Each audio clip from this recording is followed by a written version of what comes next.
महाराष्ट्रात MBA आणि वात्सु विशारद या अभ्यासक्रमाच्या प्रवेशाची मुदत CET सेल कडून वाढवण्यात आलेली आहे।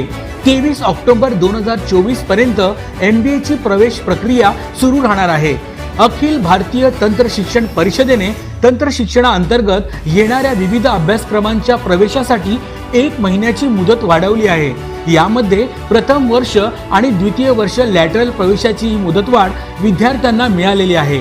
संस्थात्मक स्तरावर कॅप थेअरी नंतर रिक्त राहिलेल्या प्रथम आणि द्वितीय वर्ष MBA अभ्यासक्रमाची प्रवेश प्रक्रिया आता 23 ऑक्टोबर पर्यंत राबवली जाणार आहे। महायुती सरकारमुळे विद्यार्थ्यांना हा मोठा दिलासा मिळालेला आहे।